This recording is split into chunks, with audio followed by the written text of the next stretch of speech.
Yeah. Yeah. It's Monday. Yeah. Yeah. Yeah. Yeah. It's Monday. I-O-W. I-O-W. Yeah. How's everybody doing today? What up, doe? Hey, bro, how you doing? I'm feeling good now. Oh, you feeling good now? Got something to eat. Oh, got something to eat. I know. I'm glad you ain't hungry. You know, can't deal with Negroes when they hungry. I know, get that hangriness going on. Like, fuck this show, I'm about to eat. Man. Hope everybody is doing well. Welcome to How y'all feel out there? Feeling good. Feeling good. Feeling good. Feeling great. Feeling great. Feeling good. Yeah. Straight Outcast style. Anyway, welcome to another episode of IOW Sports. It's episode 224. 224 in the building. Oh. As always, I am the wild card Mar, and that is the homie, the big homie, Detroit Mel. What up, dope? What up, dope? I got my Detroit Stars hat on, man. Negro League. I know. I saw the Negro League collection hats. I mean, the cop one. They got the Monarchs in like black and gold. I saw the Monarch. The Monarch one is tight, man. They don't have the black and gold one and the Detroit Star. I wanted that one. Yeah, the Monarch one is nice. Yeah, that shit's fresh. I'm gonna have to cop that. I mean, I don't know about y'all, but man, you looking at two of the hottest hat collectors in the building. Man, I got hats everywhere. Like me and Detroit Mel got hats. I even got fedoras, Kangos, everything. Everywhere. I got all types of hats. Dobbs. I only break them out on occasion. The other hats. Yeah, baseball hat everywhere. I love it. No, got gym hats. Hats everywhere. Hats everywhere. Yeah, everywhere. Condoms. You said toboggans? I said condoms. Those are hats too. They call it dick hats. Yeah, but we both failed at using those. So. Pretty much. I got them. I ain't say I used them. I got them. They're like they for show. It's like a museum, no. Just got them for show. No, you don't use them? Hell no. They're for show. They might. I don't know how old they are. Hey, do them joints expire? I don't know. Them like they crumble up. They said they're too long.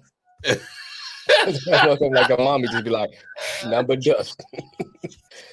You do LeBron with the condoms. Yo, I can't. Yo, this is crazy. But no, as always, y'all know the deal. Please, what up, man? Down below, Tigers. Y'all know the deal. Hit us up on all those social media platforms. No, they know the deal. Hit us up on all those social media platforms. On the bottom, IOW Sports Network is the handle for both the Facebook, the Instagram, and of course, most importantly, the YouTube channel, IOW Sports Network. Please go like, share, subscribe, hit those bell notifications, and then catch us on Twitter, IOW Sports 1. You can catch me, the Wildcard Mar, personally, Twitter at KC Wildcard Mar, and Wildcard Mar on the Facebook and Instagram, and you can catch Detroit Mayo at Fuck Ant. So that's where we can find. Handle. That's my handle. That's your handle. I see. No, a lot to discuss. But I wanted to start here, and I wanted to get the conversation flowing on this topic right here. And it's kind of becoming a very hot topic. Before we get too deep off it, let's jump in the comments. Who we got? Oh, Tyrus, what's up, man? TK, how you been, bro? Damn, been a minute since we seen TK. Okay, Matt's in the building. I can go toe to toe with the Scullies and Yankees fitted. All right. Yeah, Jimmy hats. That's what they call the argument that load management is bad for the NBA, can't be supported until the NBA starts losing money as a result of it. Shout out to Man Down Sports, our boy Melvin Wall, Jay, C3, all Cass, all of them. Man Down Zoe, holla at y'all. Yeah, man. Hey, life been whooping all our asses. We all getting beat up by life. So, life. Whoa. Anyway. But no, I wanted to start this conversation about load management because it's been a hot topic, and it's been pretty much a talking point lately. Because you see it happen in the NBA quite often, quite on a regular occurrence lately in the last few years. And I got Richard Jefferson, a clip from Richard Jefferson. It's about a couple of minutes, so I just want to play this, and then we'll kind of feed off on what he's talking about right here. Like, we've sat there, and I was fortunate to come in 2001. And when I tell you that there was one trainer, there wasn't a traveling masseuse, there wasn't game readies, there weren't all of the amenities. You didn't have cold tubs, you didn't have hot tubs, you didn't have all of the amenities. And the only thing that has led, we have now teams that are paying millions of dollars to sports science. And they're like, oh, the game of basketball is tough. Let me tell you why. And for all the people that want to go through and look at numbers, you can look at how many games I played over the course of my career and what my numbers were. Let me tell you about why it was important to me, because that's all I'm going to say. My parents, I didn't come from very much. And for Christmas, my parents got me a ticket to go watch the San Antonio Spurs because David Robinson was my favorite player. One ticket. My dad, who worked security and scrubbed floors and did all that stuff, he dropped me off at the game, gave me $5, and I went in there by myself because my family couldn't afford to come to the game. So they knew that I loved basketball. And I was the youngest of 3 boys, but that was my thing. So they paid one ticket, and I sat in there. My dad went to a bar and watched the game and then came back and picked me up when the game was over. So it's like every day that I stepped on the floor, I remember my father. Yeah. I remember having one ticket and being there, and all the families and all the people that were probably just like me. If David Robinson wouldn't have played in that game, like, I get emotional thinking about it because I got to stand next to him in game 6 of the NBA Finals when he was about to go off into the sunset and tell him that he was my favorite player growing up. So I take that responsibility and say, wait, we can't just gloss over this. And I blame the teams. I blame the training staffs because the players in this generation are doing more of what they are told than going out there and leaving it all out on the floor. Thanks for watching ESPN on YouTube. For live streaming sports and premium content, subscribe to ESPN Plus. Interesting things to say. Hey, how you feel about that, big homie? All I want to say is, fuck Richard Jefferson. He just came out of St. Jude's. Still basketball game. Like he just came out of St. Jude's recovering from cancer. Oh shit! Why I hear that? Like he just got chemotherapy. Nobody hear that. Oh wow, you wild, bro. Here's my thing, man. I think like with the old heads, I understand the argument and everything. You know, oh, we did this, we did that, blah blah blah. But you can't get mad at the newer players who see that they, hey, look, this is my body. This is, you know what I'm saying? I am the commodity. I need to protect me as the commodity. And I'm not going to put all these wear and tear miles on my body, you know, and then at the end of the day, they throw you away like garbage. So I'm going to protect myself and protect the commodity because this is how I make money. Same thing I said about football. Football should be looked at as an investment. I go in, I play 6 years, I get out, done. You know what I'm saying? And I maximize my contracts as I play because at the end of the day, we can go down the line, especially with football. You can see how many players can't walk, can't go up the stairs, pains every single day, you know, because they're trying to prove that they can be, you know, I'm durable, I'm the tough guy, whatever.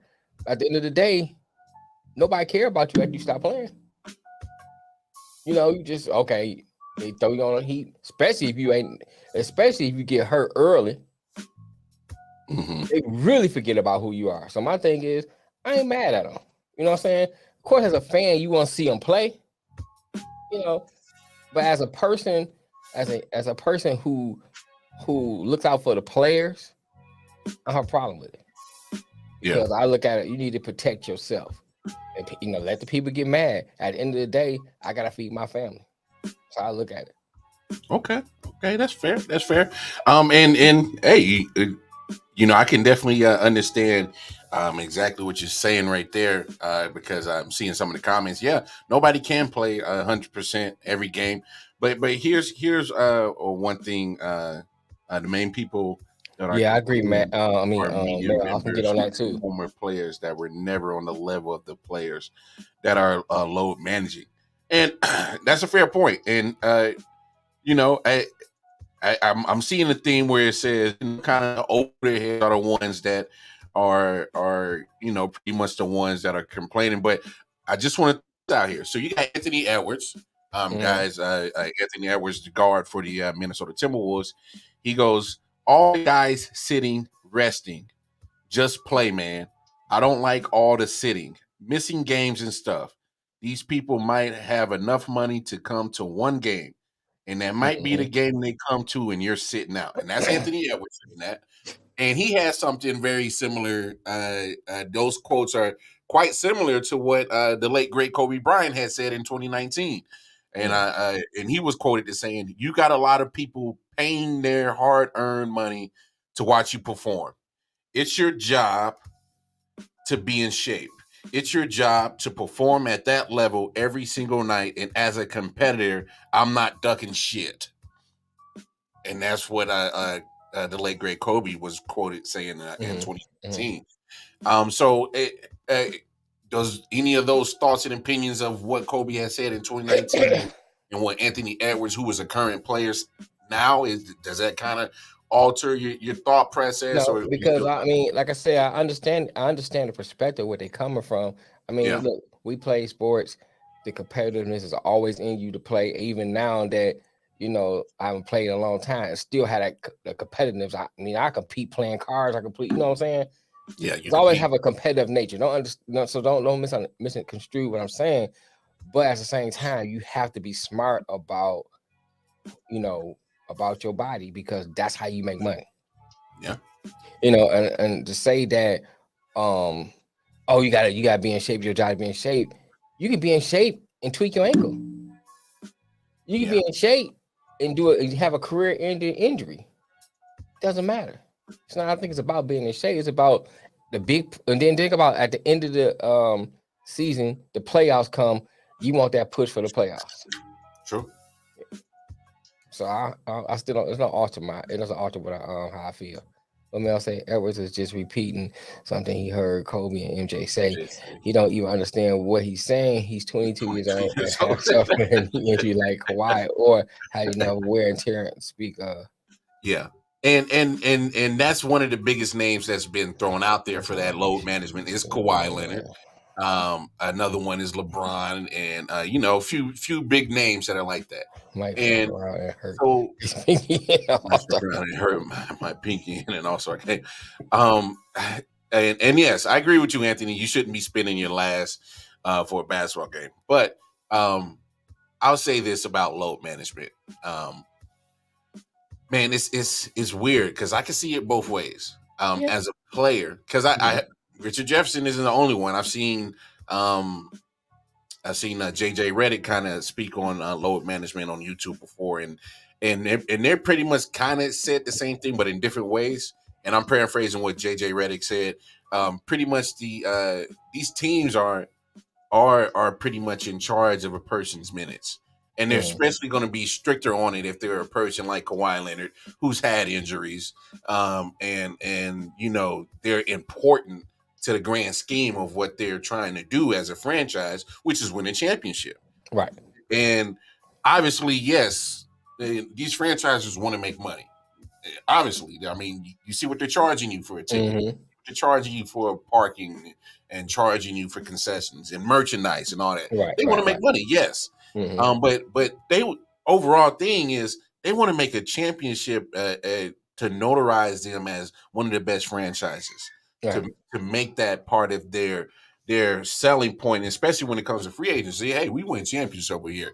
You don't have to necessarily take a top dollar to come be part of something great. You just come on and take your veteran minimum and win championship. So that comes into play right there, and that's why they do come up with the trainers to say, hey, today's a rest day, sir, for you. You're going to sit down today, and that's part of the load management. Hey, you need a rest. They're saying that your body is going at 100 miles per hour for too long of a time. it's time to take a And pause. think about this though, from this perspective too. Yeah. 15 years ago, they didn't have the information they have nowadays. Nope. Right. And so just take it from just a recovery perspective. They have the things they can to have you, because think about when you tore your Achilles, bro, you out for a long time. Now you see people coming back from torn Achilles quicker. Same way ACL. Right, because of what they have now, information, more technology, whatever, all that stuff helps them to recover. So now they might discover, hey, load management might be a best way to prolong a player's career and have a better quality of life at the end of their career. So let's start doing that. And so I can't get upset about that. Of course, as a fan, you want to see your the best players play. Of course, if I went and bought a ticket and I was let's say the Laker ticket and LeBron didn't play, you know what I'm saying? But what if he get injured? You still pay that ticket to see him. You know what I'm saying? Anywhere it go, it's a possibility that player may not play regardless of any circumstances. Injury can happen. You bought a ticket ahead of time. He get injured the game before the game you supposed to watch. He's not playing. Yeah, it happens. Same thing with load management. It just happens. You taking a risk buying that ticket, not to see your favorite player play. Yeah. And on that same note, if you give them a better quality of life at the end of their career, I'm for it. I'm more for that than anything else, because once you finish, you still have. I mean, you think about it. An average player retires around 30, 32, whatever, around that age, right? You're still young. True. Now, if you have a poor quality of life because of injury, you got a long life to live, barring that happens, to suffer through pain, all that stuff, where you could have some, say, pain management is the answer. I'm not saying it is. I'm just using that as an example for you to, have a better quality of life. So I think all this argument is just a lot of people feeding into what they hear, feeding into that narrative, feeding into what the NBA is putting out, and they just sucking that up. Yeah, and they just regurgitating those talking points. Have you done the research yourself? Have you looked into it? A lot of us, once you put a lot of people, when I say us, I'm talking people in general, they hear something put out, a narrative be put out, and they just run with it. Run with it. You know what I'm saying? Yeah. Load management's bad. Why is it bad? Yeah. No, I hear you. And not to, obviously I'm gonna play devil's advocate on both sides, because we gotta see a certain topic, a certain situation. I think we gotta see it from all angles and all views. Right. You're right, man. But you gotta work till you're 62. What's that? Watermelon Bang? No, that's the it's a Cheerwine Ale from a North Carolina brewery called Noda down in Charlotte. Cheerwine Ale. So just that Cheerwine. Yeah, it's brewed with some Cheerwine, and then for those who don't know what Cheerwine is, it's a cherry flavored pop down here in North Carolina. Right. And they call it soda, but I'm from the Midwest. We call it pop. So we call it pop. Yeah, we call it pop. But no, look, as a fan, and just me speaking as a fan, obviously, I've been to a couple of even back in the days when Kobe was playing. I'm glad that he played in some of those games that I went to see the Bobcats. The Bobcats weren't worth the shit. You know what I'm saying? But I was glad that he showed up. That was his mindset. Because you saw the quote that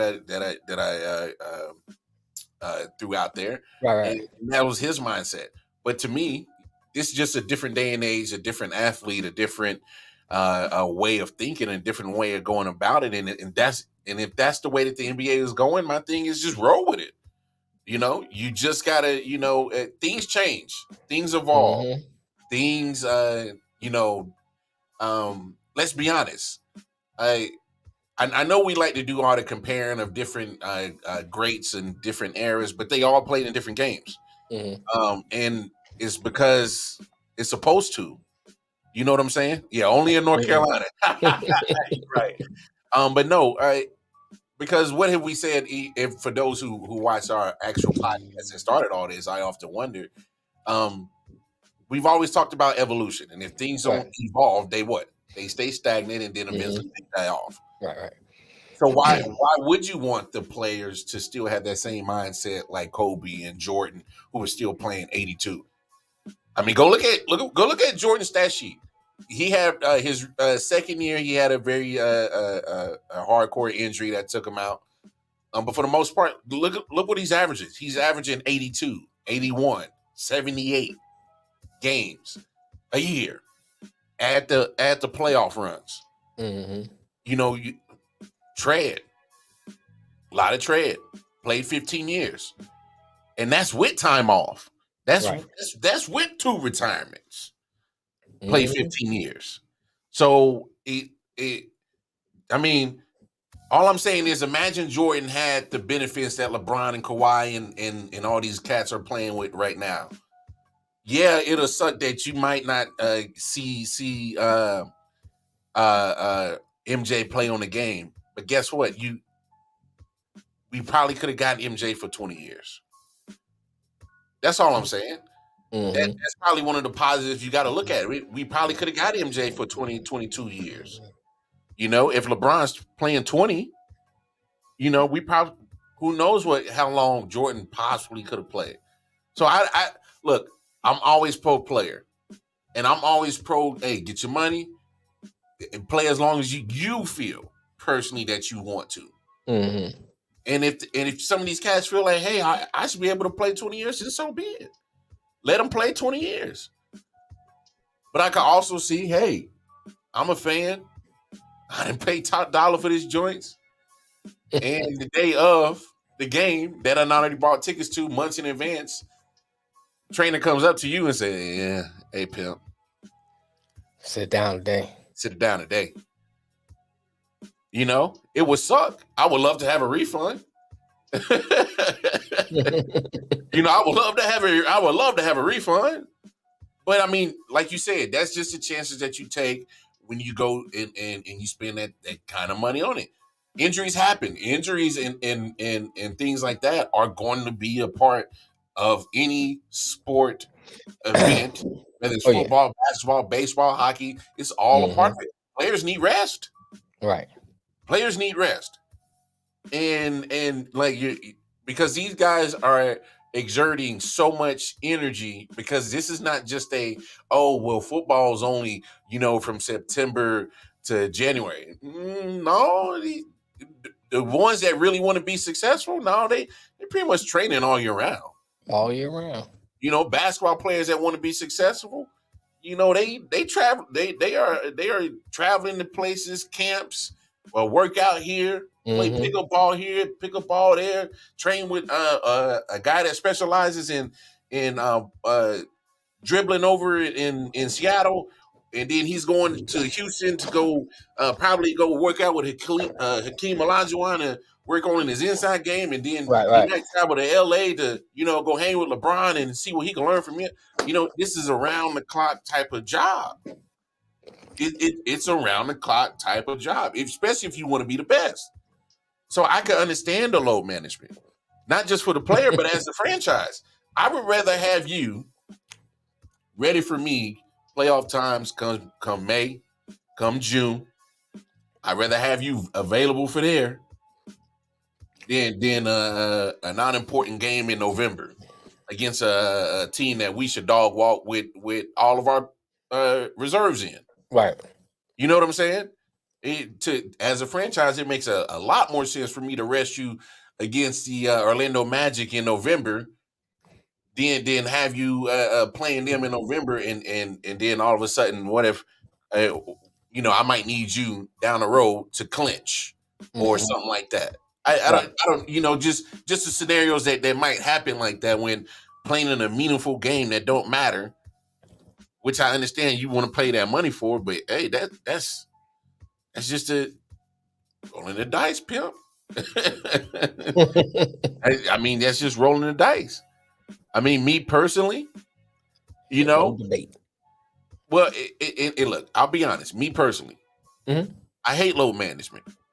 but I understand it. So that's why I I may be old school in my thinking. Like I loved how Kobe and MJ attacked it. Like, yo, I'm gonna be there. I'm gonna be there. You know, I'm gonna be there. I'm gonna be available for my team at all times, available for the fans, and I Right. love that. That's cool. Oh But yeah, I mean, I understand it. but I understand understand load management. I understand it. But So kind of that's like why what Mel that's say, his you know, thing. if it's a necessary evil, Yeah. why you fighting it? Well, that's what I'm saying. I'm not fighting it. I'm I may talking not about like it. I'm talking about like the players, Oh yeah, and certain fans. the ex players and stuff. They coming out against. I mean, it's a necessary evil. I mean, that's the game is involving into that. Yeah. So now find a way to make it the best product you can with that in it. You know, Yep. instead of fighting against it. No, you're right. And just think about and come to mind, and Mel, if you're out there, I don't know if you agree with this. Just think about some of the players in the NBA that probably could have benefited from load management. Mm. What if Greg Oden could have possibly benefited from load management? You know, does his career possibly change? The best snacks. You know what I'm rice saying? cakes. Man, rice cakes? The hell? Who's Come on, eating rice Smitty. cakes here? How old are you, Smitty? Why the hell you eating rice cakes? I don't care. You How got old are you, chocolate on Smitty? it. First of all, no. How old are you, Smitty? Because If you people talking about eating Rice cakes are Krispies, then old. I can get with you. But just rice cakes, nigga, no. But no. So what if Greg Oden in load management? What if he would have benefited from that in his career? You know, does he get some of those injuries to his knees? Because it's not so much exertion on his knees, not so much time, you know, running up and down on the court, jumping. What if Brandon Roy? Y'all remember Brandon Roy? Brandon Roy Oh was yeah. a beast. You know what I'm saying? Shit has no calories, right? You So does 19, water. bro. You don't need to worry about calories. Your metabolism is ridiculous right now, dog. You burning right now. Yeah, you're burning right now. Just imagine being me, bro. Rice cake, boy. It's gonna sit on you for a minute. But no, what if Brandon Roy could have benefited from load management? Because Brandon Roy's career was shaping up to be magnificent and had some injuries. Oh yeah. You know what I'm saying? I mean, it's honestly, you got to load manage with AD. You know his past. You got to load manage with Embiid. It's because you got to protect some of these guys that have had all these injuries, and to make sure that they're there. You know what I'm saying? I'm just saying, as an old school minded guy, that me, like, trust me, I hate load management because I'm an old school minded guy. I love my Kobe's, my MJs that played 82, all that. But that's not that type of NBA now. It's just not. And so I can't be stuck in that same time frame or mindset as I was back then when I was watching NBA on a regular occurrence. You know, I can watch the product now, but I'm not too crazy head over heels on NBA as I was back in the day. But you got to it's a different game, but it is. it's what it is. So, you know, you're gonna have to just get along with what you see. Like I said, load management is one of those things that, you know, it seems to be everybody's doing it. So I don't see it's totally hurting the product. I can understand it from, like I said, from both perspectives. But at the end of the day, if it's gonna be beneficial for the players, I'm in it. Yeah, all means, man. Because By nobody gonna care about you when you get injured and you sitting down. Yeah. I mean, no. Well, at least after All-Star voting, they'll still vote you in the All-Star if you hurt. Oh yeah. Yeah. If you a big name and they like you, they'll still vote you in.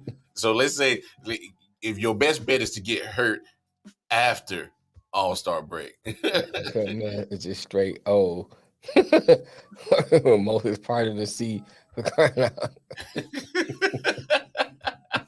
Wow. NBA. Yeah, Mason Plumlee Woods, man.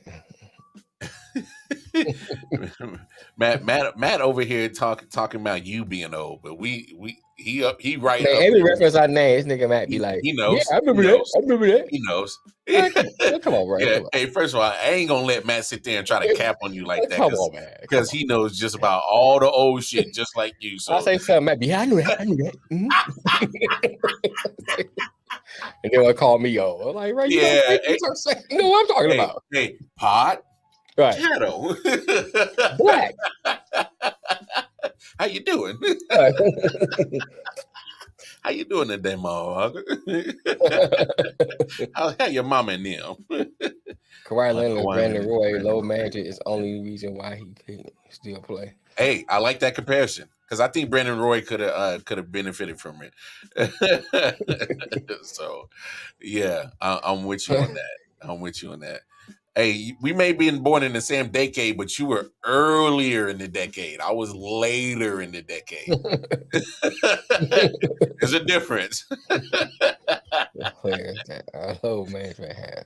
No, and that's the point that I think a lot that needs to really be said. Bring that back up with what Okay. Man Down Sports Remember I said. said? Yeah, because like that's an important part. Is because they have to. I mean, to me, if LeBron James right now wasn't load management, he wouldn't last in the season. I mean, if Kawhi didn't load management, he wouldn't last for a playoff run. There's certain individuals that you want them at the end of the season and in a playoff run when it matters, when it's important. I mean, don't you think at some point in time, like you can't even feed into what's being said or what the so-called narrative should be. If you're a franchise, and I get it. People, fans are mad. They feel like they got gypped. They feel like they didn't get their money's worth. They went to go see LeBron James and they're stuck with Oh my God. Okay, you were born on leap year, man. We understand. you know what I'm saying? So it's like you don't get what you thought you were paying for. And I get it. I totally get that as a person and an individual. But damn it is what it is. Right. Look, I had tickets to see Patrick Mahomes and Aaron Rodgers a few years back. Patrick Mahomes got injured. You know what I did? I sold the tickets because I knew I wasn't going to get what I was going to pay for. I sold them. I let some other fool go to the game. I'm not. I mean, so here's my thing, and it's just me. Nobody take this, so nobody don't have to have the same experience. But for me, I go to the game to watch the players, and I also go for the experience. Yeah. So, if say like Patrick Mahomes wouldn't play, I probably still went because for the experience, especially if I was going to Arrowhead. Well, I've been to Arrowhead so many times. I felt the experience. I wanted to see Patrick, so that's why I sold the tickets. You know what I'm saying? I had a different objective because I've been to Arrowhead. I know what the scene's like. I know what the atmosphere is like. I wanted to see Patrick fucking Mahomes. He wasn't playing. Get the motherfuckers out of here. I'm not going. So my thing is look, I get what you're saying. You can still go enjoy yourself. You can still have a great time. You can still enjoy the atmosphere. Hopefully your team is still competitive and good enough that they make it a good game and they walk out with a win. So you can still enjoy all that other Chad stuff. Henne been kind of playing. He might have won that game. Nah. I paid good money for these. I was not trying to sit to see Chad Henne. The amount of money I paid for these motherfuckers. I'm talking about we sitting in right behind the bench, real close up. I wanted to see Patrick Mahomes. I didn't. Chad Henne. He probably on the bench. You could have seen him. Nah, fuck all that. So I get it. I get it. Fans are mad, and look, there's a case that can be made. Well, maybe you should play less minutes. Instead of playing 35 tonight, play 10. Give us a couple of, jump shots, give us a couple of, little dribble moves and then sit down for the most. If that's what the player chooses to do, but the player should not be demonized or thrown mud at their name just because they didn't appease a fan for, putting their health in risk for 10 minutes for their enjoyment instead of just taking the night off, You know what I say? Fuck a fan. Well, I mean, because it's like this. Here's my thing. To a certain degree, yes. To a certain degree, yes. To a certain degree, right. To a certain degree. Because here's my thing. That same fan, we talking mess about you, be the same one riding your dick tomorrow. That's how it is. They go up and down, in and out, up and down, in and out. Just how they are. You know what I'm saying? You gotta do what's best for you and yours. I get it. When it comes down to it. And if you think that's best for you, do you. Oh yeah, I'm with you. You know, fans, they fickle. Yeah, it's a motherfucker. They fickle. Yeah. You know what I'm saying? One minute they burning LeBron jersey, next minute they celebrating them. You're not wrong. You're not wrong. What up, Bones? What's happening, Bones? Boney homie in the building. I mean, look, just to wrap this up and we'll move on because NBA got some other things they got to worry about. I don't know. Look, just that's the game. You know, just like how the NFL evolves, just like the Major League Baseball has to evolve, just like NHL needs to evolve. NASCAR has evolved. All sports got to evolve at some point. This is just part of the NASCAR and sports in the same sentence. Well, I mean, hey, we can have that discussion on another time. But I mean, you know, plug you in. You ready? You showing up for work today? You gonna show up for work today? All right. Yes, NBA time.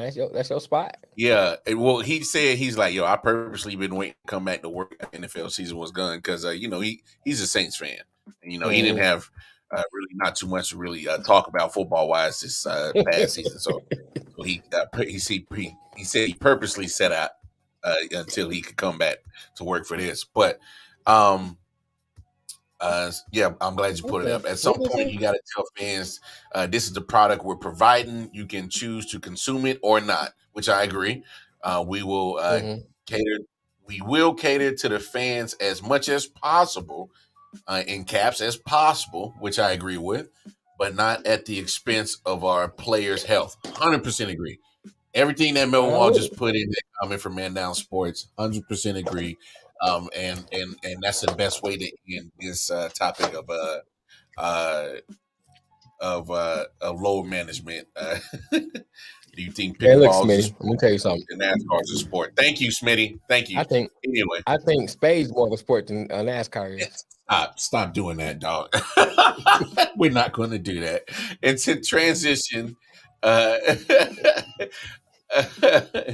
he finally came to work. I don't know. He's still trying to get himself together. We'll bring him in just a second. But we're going to bring Bones in just a second. But just to transition from load management.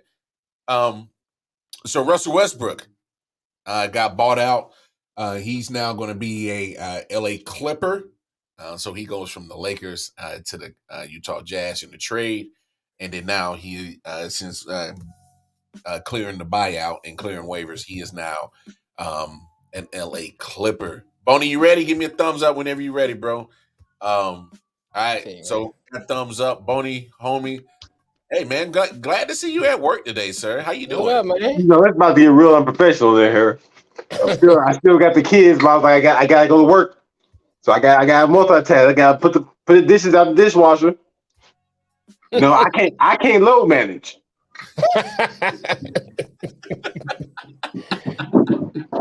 Porn stars, load manager, do they say? A little bit of both, Mel. A little bit of both. I only load manage this show. How about that? They load manage and they take loads. I just missed two great comments. I can't believe stars load manage or do they take on all loads? Like Mel said, a little bit of both. And then man, speaking of your load manage, Boney homie, I'm glad that you chose today to actually appear to work, man. So what's going on, man? How you doing?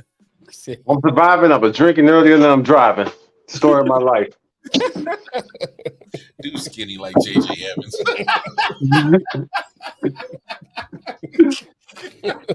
AP trying to come for you, Boney. I don't mind.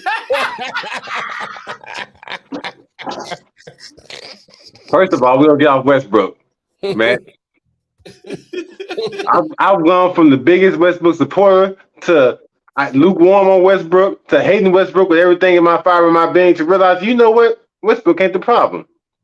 And now we finna see that with the Clippers because ain't nobody else gonna be there playing. Low management conversation. not sure if the best player in the NBA, the best two-way player in NBA history, or whatever everybody was calling him back when he used to play basketball. I'm not sure if he even comes to work ever. Me and him, Mr. But whenever Westbrook get there, and Westbrook is the star, and Westbrook don't have to really worry about nobody else because ain't nobody else there. I mean, but Paul George might be there every once in a while. But has Paul George ever been the superstar? Like the superstar, you know what I mean? A superstar, kinda, but the superstar, never. Between Westbrook and John Wall right now. John Wall got. What's the difference between Westbrook and John Wall? Did John Wall got a job? I can't remember where John Wall had went to. But I think what Mel's trying to say is like, is there a difference between Westbrook, and John Wall? And I don't know. I think John Wall might be a better shooter than Westbrook. Arguably. Statistically, probably not. It's still arguable just because there's more to it than statistics. Because ain't nobody guarding Westbrook when you're shooting. Oh, no, not at all. Especially when he's at the 3-point line. Nobody's guarding him at all at the 3-point line. Okay, so he's in Houston. Okay, I got you. So, yeah, John Wall. Yeah, he did get traded back to Houston. I forgot about that. I don't know. To really answer your question, Mel, on Man Down Sports, I'm definitely saying that John Wall is a better shooter. I'm not sure about the turnover situation. Obviously, we know Westbrook is a turnover machine. Westbrook can carry, John Wall can't. It's impossible for Westbrook, for John Wall to carry anything. That's why I'll say. I don't really have much facts and stats to back it up, but I'm just saying what I see when I see things. Mm-hmm. That Westbrook can carry you to the playoffs. Yeah. I ain't gonna get you no championship, but it'll make your team something. Yeah. Get you in the dough. Yeah. I can I think John Wall missed the old John Wall. There's a lot. Yeah, John Wall obviously has had his own injury battles and injury issues that he's had to deal with. So that's not the same John Wall. Why get rid of Wall and grab Westbrook if you wasn't going to play Wall? I'm not even sure. Here's the thing. Obviously, Westbrook has played with Paul George. He hasn't played with Kawhi. So there's a few players on that Clippers squad that kind of played with Westbrook before. So, but Westbrook is when he goes to a new place, he starts being assist man again. So I don't know. Good. He'll start off good. Westbrook like how you are in a new relationship. Start off good, and then you go become your real self towards the end. Oh, you get comfortable. Same thing. Get comfortable. Words. What'd you say? Say that again, Bodie? They be trying to play Westbrook, and Westbrook ain't with the S words. I can't curse. Oh, you got the kids around. Yeah. The kids around. You don't censor it. Thanks for telling me. I had to censor myself now.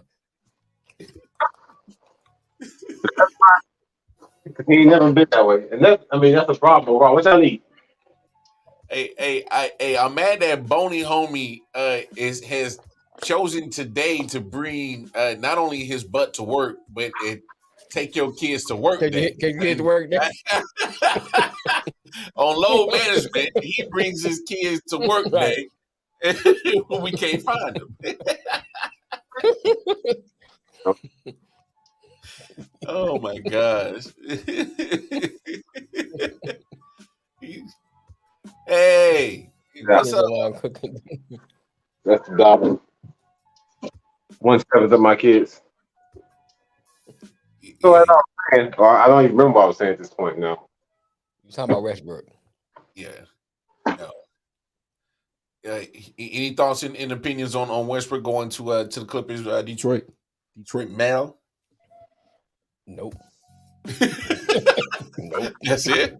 I mean, in the grand scheme, that's really what it comes down to. I just talked about it because we kind of have to talk about it. But in the grand scheme of things, it's really not matter. What they're gonna do different? It's gonna be a little bit better just because Westbrook will actually be there. That was a big issue. Okay. Thanks. Well, let me ask you this, Boney homie. Of course, you being a Lakers fan, I'm assuming you're excited that he is no longer on the roster. I miss Westbrook and wish the Browns on the Clippers.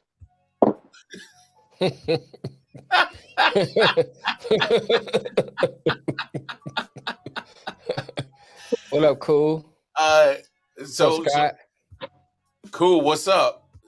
Shout out to Scott. Hey, so let me ask you this, Boney homie.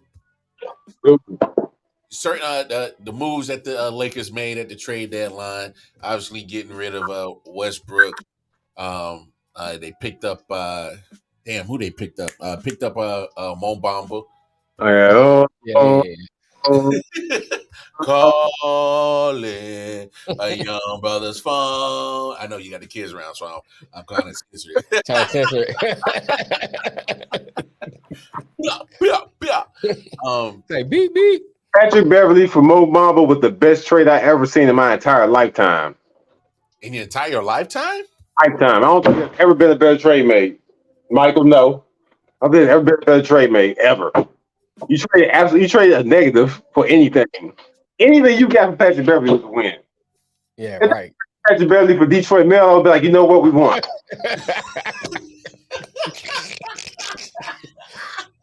It's like trading for some magic jumping beans. Hey, let me find out Mel got that jumper. He over there like Prince. Shoot it. Mr. Jerry, shoot it. Like advantage blouses. Advantage blouses.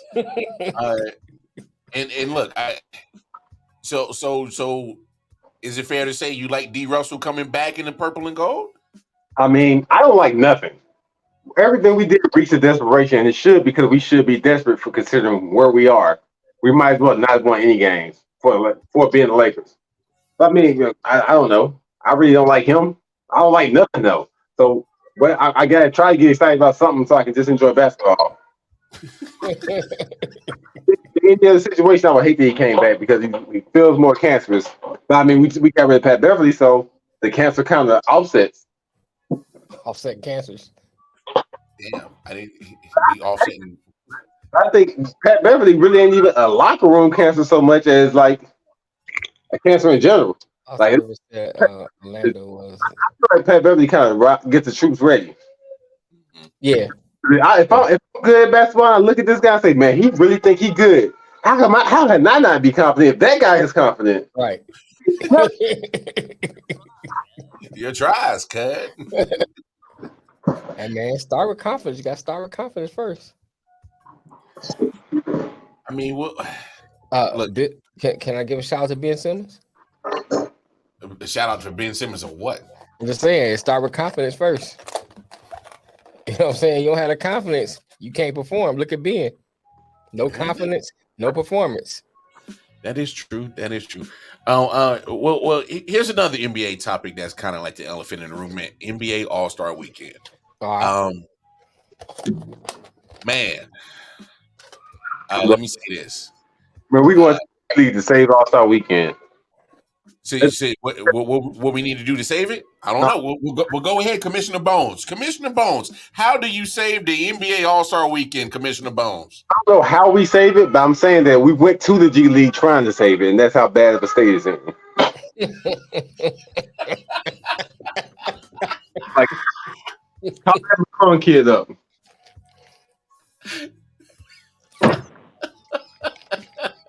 I'll say this though. Hey, but Bones is right. Now, hold on. We're not going to gloss over that. Bones is right. You got to go to the G League to save the All-Star Weekend, bro. The All-Star game sucked. Don't talk about that game. I mean, literally. Can anybody give me a memorable moment besides Mac McClung? Bro, I can't even respect it. Somebody named Matt McClung. I can't even give him respect because of his name. Look at his face. Right. He built like a Jimmy Neutron character. Hey, but I say this. If He said hating on my white boy, man. I'm not hating.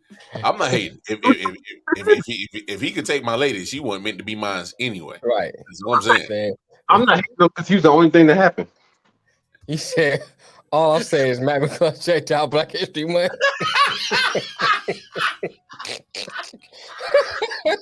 Bro, they got at least try to continue to play defense.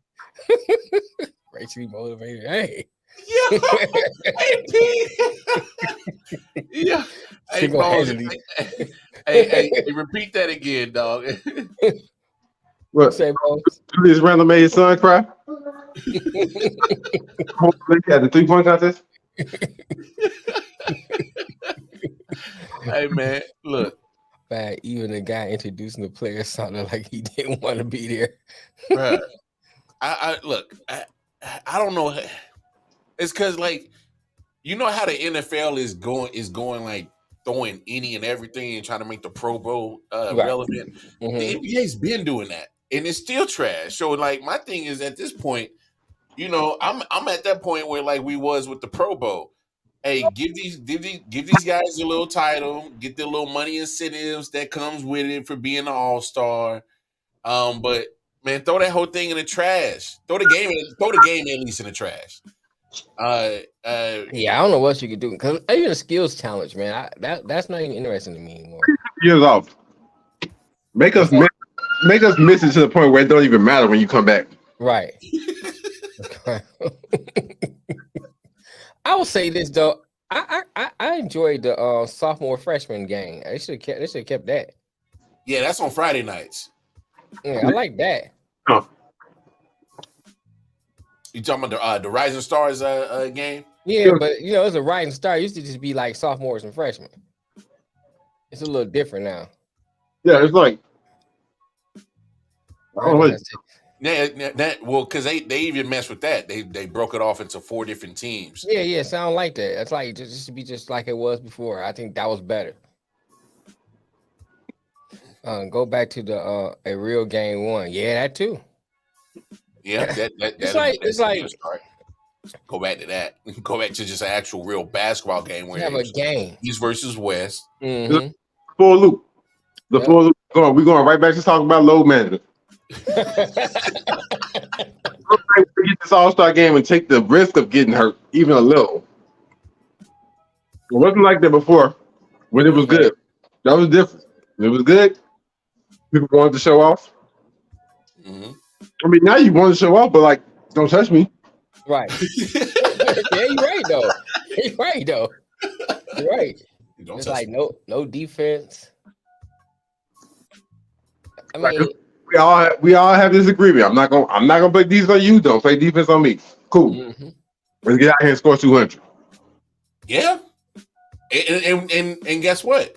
Since the NBA games are averaging almost 130, 140, you're not too far off from your actual NBA product. Yeah, go in that game like 180 something to 170 or something like that. I couldn't remember the final score. I know it's up there.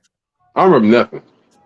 I came into it in the middle and didn't care the entire time. I turned it off. I didn't even make it to the second quarter, bro. I just couldn't. I was gonna be doing this show. I just couldn't make it to the second quarter, bro. My man Scott is the one who hit me up. Was like, man, do you hear how poorly these announcers are announcing? I was like, I ain't even watching, bro. So I was like, you know what? I got a job. After about 30 minutes, I decided to start watching. I just watched the highlights on YouTube. I was like, I ain't about to sit here.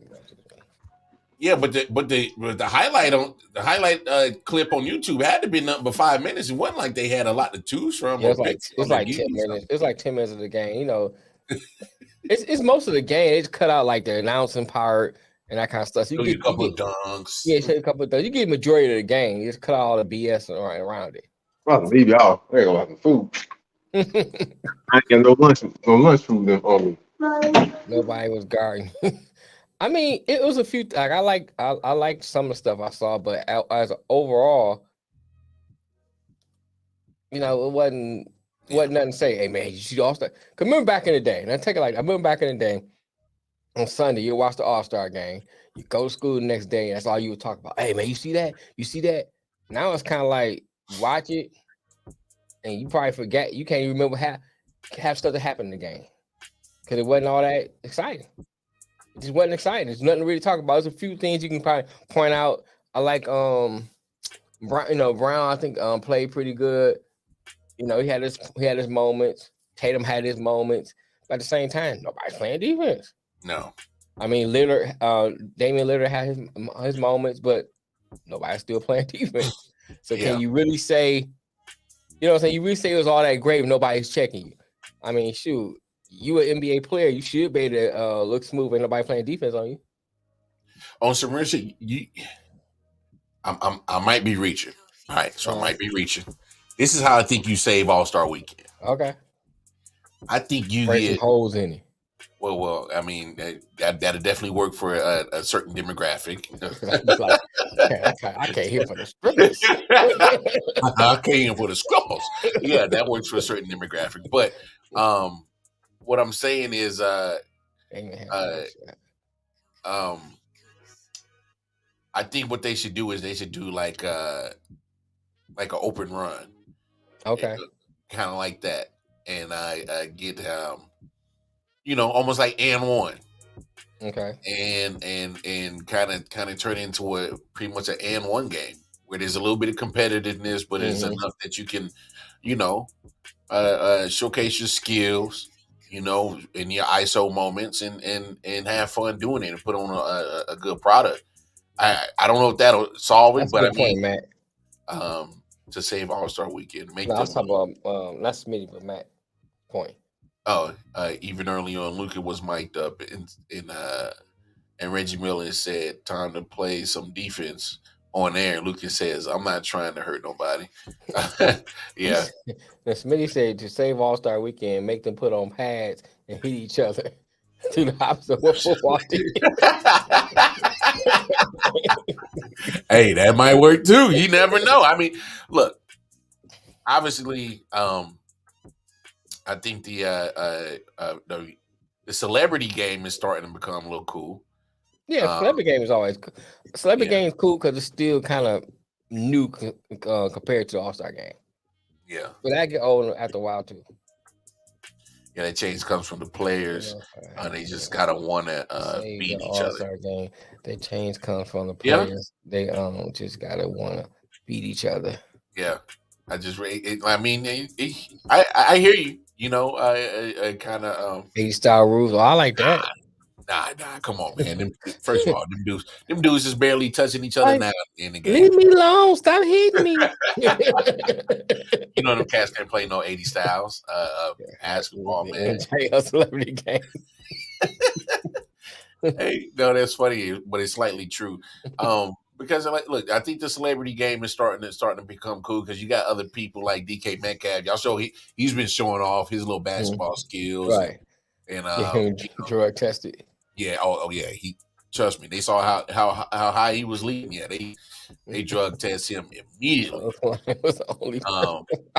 So you clothesline was only a personal foul. Yeah. Now that's an automatic ejection. Right. But yeah, look. Celebrity match is cool. The basketball game is cool. The Rising Stars, as in the sophomores and rookies, they should have left that alone. I didn't get why they split it up into 4 different teams, and then you try to see who's that. So Cool say put the All-Star game on Saturday night, Rising Stars on Sunday, and stretch the halves out a little longer, a little more. I mean, I'm not mad at it. I'm just thinking, like, will I tune in it? More people tune in on Saturday than on Sunday. They definitely tune in more in on Saturday because I mean, to me, I already know what you're going to get with the skills challenge. I know what you're going to get with the 3-point shot, and then of course the end it off is the dunk contest, which I'm glad that they actually timed it now, so it's not taking so long. So they got that part right. And even with the dunk contest, how many different dunks can you really do? I don't know. I mean, come on. This isn't cool. Yeah, McClung is the first G League player ever to participate in the slam dunk competition. He was signed this week by the 76ers to a two-way contract. Congratulations, Tuesday. brother. Congratulations. I'm worried about the guy holding the other guy. At some point, he gonna go down. Oh, that's a 50. That's a 50. I gotta see if he hit the backboard. That's a 50. Smile says it I gotta see if he hit the backboard. That's a 50. I gotta see if the. I mean, that's pretty cool. I mean, it's cool, but it's a different version of another dunk you've seen before. But he jumped over two people. He kissed it off the board, and he reversed it, and that was fresh. It was cool. It was cool dunk. Don't get me wrong. I'm just saying. I guess my argument is that it's just a different version of another dunk we've seen before. So I'm like, how many more different dunks can you do? After a while, I was like, all right, it's a dunk contest. You jumped over a car. We're gonna start jumping over alligators next. I mean, what else you gonna do? I mean, you sound like a real old dude right now, dog. Why? Because I'm just saying it's because I was saying I'm tired of saying the same stuff. Just tired of saying the same stuff. What else say? Yeah, I got you. Notice in the LeBron era, the All-Star game died. USA basketball died. Post-play big man died. The dunk contest died. Sports media died. Team hopping was birthed. Stats over winning emerged, and more. And Mel is stoking the GOAT conversation again. I see what you do there. WWE Sunday. Watch XFL. We're gonna get on that too.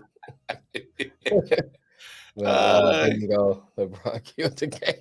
Oh man, they go. Come on, man. It started on LeBron. I didn't hate it. No, don't get me wrong. I'm not saying I hate the dunk. That ain't even my point. All right, so I got the last dunk right here. I like this. Wait, he's got a prop here, guys. He's got a prop here. High school jersey. Yeah. High school jersey. This is the high school that he played for, that he broke the Iverson and the J.J. Redick records in the state of Virginia. Here he goes. And he's putting on the handle.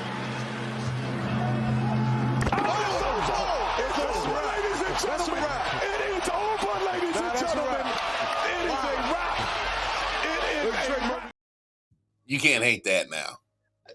See, you're missing my point. I'm not saying I hate the dunks. That's not even what I'm saying. That's not even my point. Hey, you old ass motherfucker, man. No, see, because I have a difference of opinion that makes me old. Another version of another dunk. That's all it is, though. That's all it is. Dominique did a dunk similar to that. Vince Carter did a dunk similar to that. Oh my gosh. Thank you, Matt. He is old, man.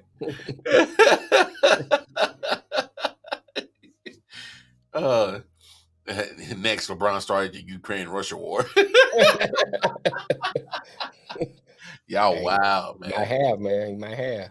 Y'all wow, bro. like a missile hit his hairline. Go back to Kuz's point. He says, move the 3-point contest and skills challenge to Sunday as well. Dunk contest should be 8 guys from the Rising Stars Challenge. I don't mind that. I don't mind that at all. Because Vince Carter old as fuck, he's irrelevant. So instead of an All-Star weekend, so we just have just a All-Star day, get it all in one day and just be done with it. I'm gonna be mad at that. I mean, I can sit there and watch it for a day because you already know I got the day planned out to watch. This block of sports and sit there and watch it. Yeah, and be good. I'd be good with that. I would. I'd really be good with that.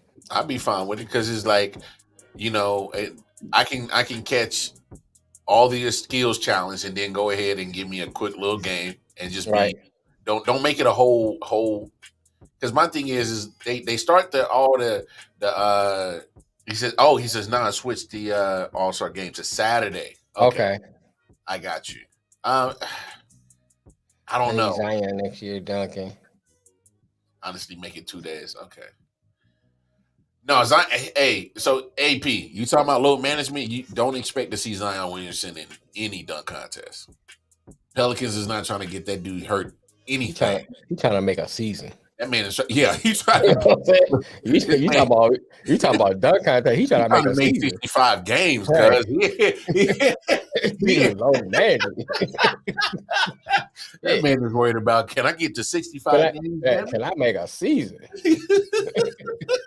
Shit. Man, I mean, look, I think it's unfortunate that we never got to see LeBron in the dunk contest. I think it's unfortunate. Do you think LeBron? Come on, Jordan did it, Kobe did it. I mean, if you're saying you're one of the greats, I want to see you in the dunk contest at least once. Can he really dunk like that? So I need a nice big sponsorship. Oh my God! Rice cake, man. He gonna smell that rice cake shit again. The NBA gotta prioritize pro basketball over trying to maximize revenue, and that'll start the trend in the right direction. But the problem, here's the problem though, Mel. It's the problem. The NBA is a $1 billion business, and they're always gonna, and they're a corporation. They're always gonna think like a corporation. That's just the nature of the beast. That's how they're gonna think. You think at everything with the bottom line in mind. Yeah, what's the bottom line? How to maximize my profits? That's how they're gonna think.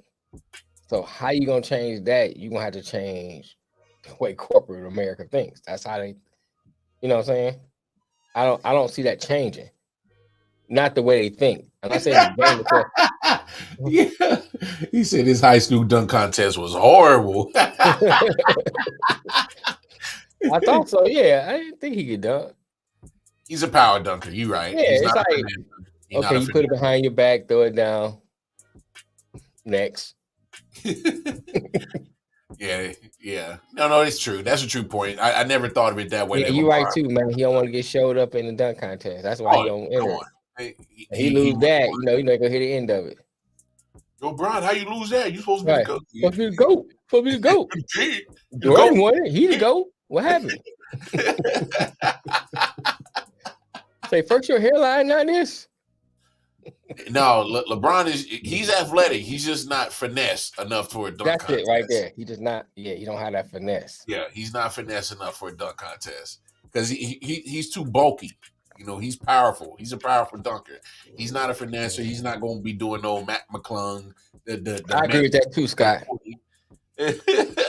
Just pick the teams up and I see y'all play. I ain't got to see y'all do no live drafting teams. I ain't got to see that crap.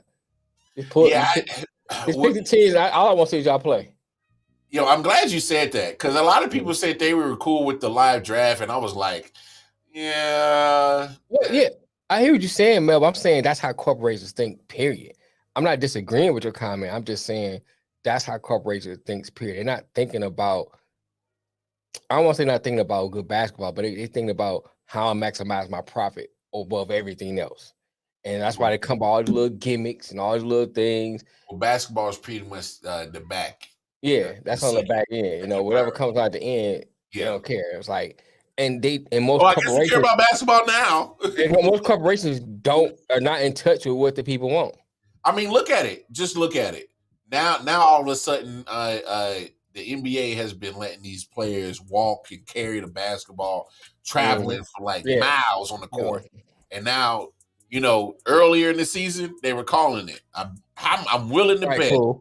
Mm-hmm. I'm willing to bet. I haven't seen the stats on it, but I'm willing to bet that the traveling violations calls have gone down from the beginning of the season. I'm willing to bet. I'm willing to bet that. Oh yeah. You know, they really did a live practice. Yeah, it's crazy, man. I don't know. I don't know how you fix All-Star Weekend. NBA and NFL, both entities got some work to do on what they want to do with this. Their, showcase of their best of the best of their. I say just give them an award and just move it on. Yeah, just give them an award. Say, hey, you're a Pro Bowler, you're an All-Star, and keep it moving. Keep it moving. I'm okay with this. Let it go for a couple of years and see how people miss it. Yeah. You know what I'm saying? Then you can kind of say, okay, Well, let's see what we stand after that. Because right now, I didn't really care if I saw it or didn't see it. Yeah. You know what I'm saying? I knew we had to talk about it today, so I said, okay, I'm at least watch it on YouTube. Yeah. But we had to talk about it. I probably wouldn't care if I watched it. Oh, same here. You know what I'm saying? I'm just being honest. You know, it was like, yeah, I like what me, AP is saying. I would play more games. Yeah, I would do East versus West, and game. then I would give I would do East versus West, and then I would give the winner has home court advantage in the finals. I like that idea. You know what I'm saying? Because then in the NFL. Yeah, thank you, Scott. I think we pretty much said it at the same time. Because I like that, because my thing is it gives incentive to at least play hard in the All-Star game, because if you're an All-Star, then that means you've been playing good, and more than likely you're on a good team. So therefore, if you go ahead and get home court advantage, you're helping yourself out in the long. Is an All-Star only good in offense only? Is an All-Star only good in offense only? Yeah, if I'm an All-Star, I'm only a good offensive player. That's it. Well, the way that the NBA is set up, if I'm an All-Star, should I be an overall good player? You should be an overall good player. The NBA makes majority of its money of the year in June and July. Basically, everyone is watching football until you're right. Yeah. You're right. Because that's how I do. Yeah. I don't watch. I usually don't really watch NBA after Super Bowl. Yeah. I mean, you know, I might catch a game here and there, but like really watch it, I really don't pay that much attention to it till after the Super Bowl. Because I'm similar to you, but I pay a little bit more attention, only because you kind of want to see a way of how the season is going between who's going to be your contenders and who your pretenders are. And because when you think about it, by the time the Super Bowl comes and then the All-Star comes, All-Star weekend comes, you know, the NBA only has about like 26, 27 games left. So, you know, they're pretty much almost like 3/4 of the way of their season through. So you know, and I'm not saying what your way of going about it. I'm just saying that, you know, I prefer to at least kind of watch some during the week. Obviously, you know, Monday, you know, I'm watching football. Thursday, I'm probably watching football. Definitely on Sundays, I'm watching football. And then depending on the college matchup on Saturday, I'm probably watching football. So during football season, you know, All-Star game is better than the NBA. It was like, I think it was a wash, kind of both ways. So basically, if load management makes more players available for the playoffs, and that's when the NBA makes its money, then load management really is an issue, right? Yeah, I agree, man. You make a valid point, man, and that's why I'm saying, as the old school mindset of guy that I am, I'm able to adapt and appreciate. Well, not appreciate, because I still think it's stupid, but it's not an issue for me. You know what I'm saying? Because I understand that these players need to be available in June. They need to be available in playoff time when it matters. When look, regular season is literally a seeding. That's all it is. It's for you to seed and put yourself in a position to hopefully go about the path of least resistance in the playoffs. I mean, to me, some Knicks is that's it. Baseball season, fellas. He's talking about baseball. Yeah, how about we don't get on baseball too? Yeah, especially opening day. Betting on the XFL is so easy. Thank you, Smitty, for that segue, because let's transition to, I think, the headlines of sports that I actually did watch this weekend, and it was an XFL. XFL Take 3. Obviously, it's the third time having football. Obviously, in the early 2000s, Vince McMahon did it. Didn't succeed. He tried to run it like a wrestling promotion, and it failed. That's why he failed. Yeah, that's exactly why he failed. But there was a lot of things that he did in that XFL the first time around that the NFL did adopt, with the camera, the skyline camera. The camera where the guy would come up and run up to him in the end zone. That was taken from the XFL, that the NFL adopted. And so there were if you guys go see the 30 for 30, the XFL documentary that they did, there's a lot production wise that the NFL took from the XFL. Now the XFL tried it again in 2020.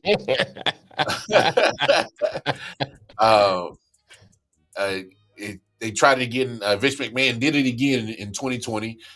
It was a better product because he actually started getting football people involved in it. And it was a better product than it was the first time. Unfortunately, COVID hit, and just the finances were not there to keep it up and running and keep it afloat because of COVID. Right.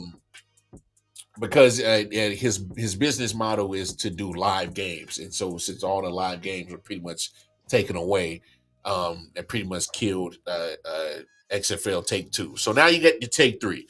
XFL has been sold to Danny Garcia, who is a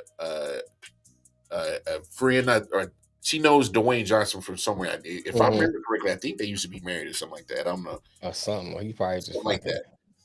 But Danny Garcia, her and Dwayne Johnson, y'all know him as The Rock, bought it, and they're financially backed by a capital group. I can't remember the name of them, so excuse me. I apologize for that. But I actually watched all 4 games. I watched all 4 games.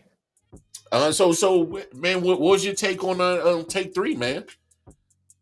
I'm gonna say this, and it's not saying I didn't like it, but the XFL and USFL were mirror image of each other. I think they both are the same product. Since we talking about comparing the XFL on this 3rd iteration, I think this side is better than it was. I can't really count the 2nd iteration because we really didn't get a chance to see what it can do because of COVID. It looked better, but we really can't get a good assessment. Yeah, because it was ended abruptly. Right, but it was better than the 1st iteration. Now, because to me, like when the first time it came out, I was kind of like, it's not football. Yeah, it's wrestling with pads on.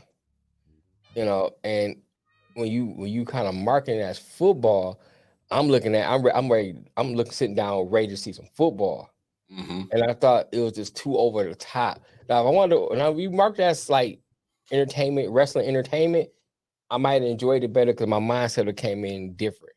Yeah, for the 1st iteration, but I say this, I liked it.